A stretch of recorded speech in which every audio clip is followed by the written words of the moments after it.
Adeen George dreamed of a building. This is called the Webtown area. This area is an area where there's a lot of alcohol. I grew up in this neighborhood, and I've raised my family in this neighborhood. And I just happened to feel that we needed a community crisis center in this area, right in the heart of it. Today, that dream lives. The Holy Ghost Drawing Center reaches out to the wounds of Webtown by providing food, clothing, and education, all through the hands of Adeen George. You know, she's searching for people that are downcast and that are discouraged and that have given up hope. She looks for those people.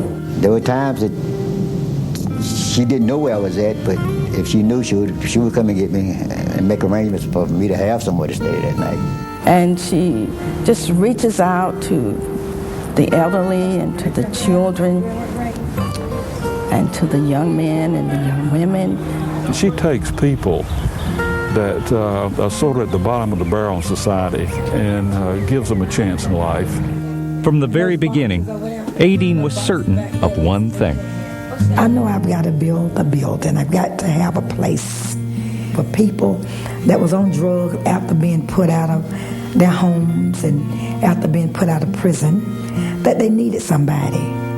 Using what money she had and volunteer labor, Adeen began construction. Her dream seemed to be coming true. Then when it failed,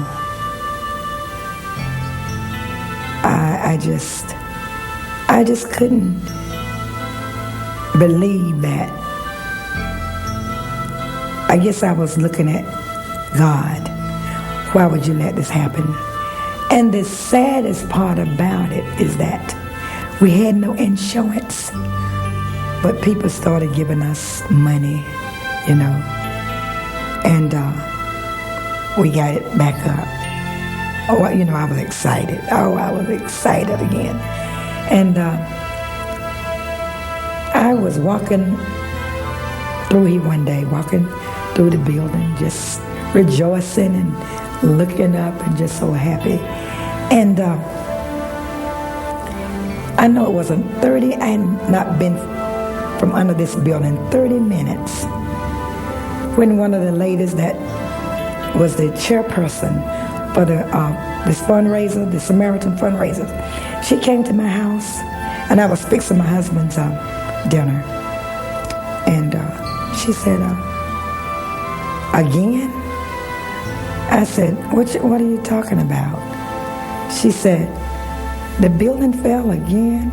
I mean, I know you're not telling me to, I mean, I didn't think that. I thought she was joking. I mean, this not happening twice? No. Because we got the rafters and we're going to be on our way.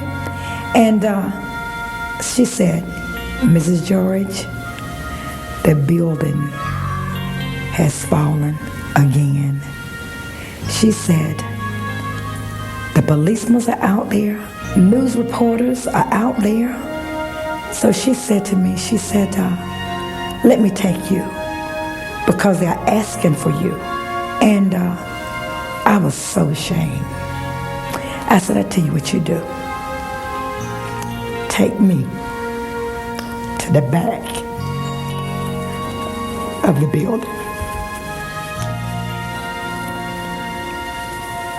So she took me to the back of the building on the Deborah Street side. And it was down. I could see the rafters. And I said, I don't want to go out there. There are too many people out there.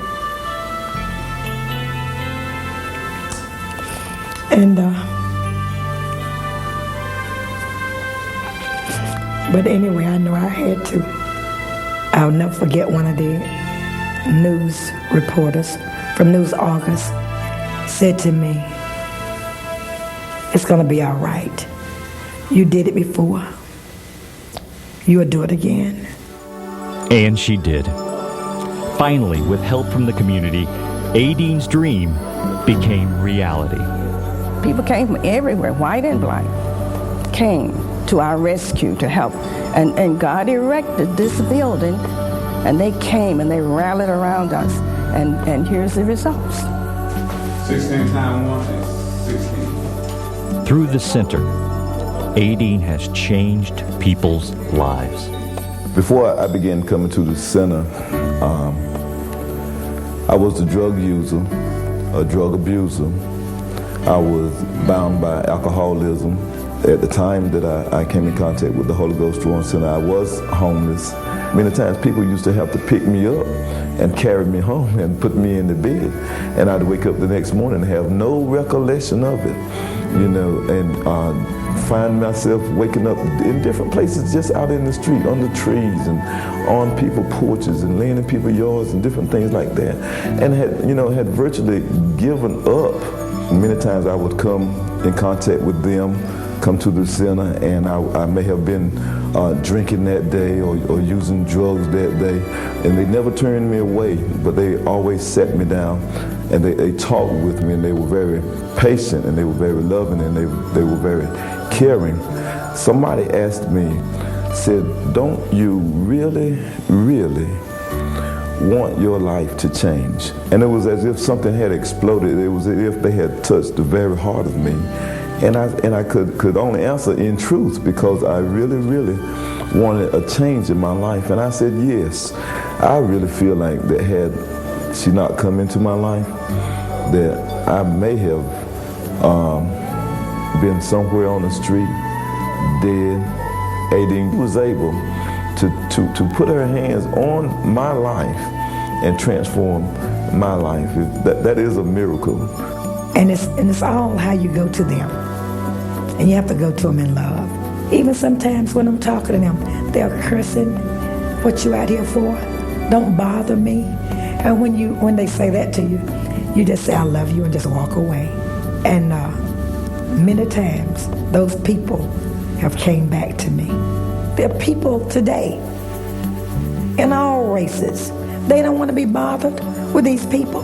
They look at them like they're animals. And they're not animals. They're human beings. And if we don't reach out for them, who will?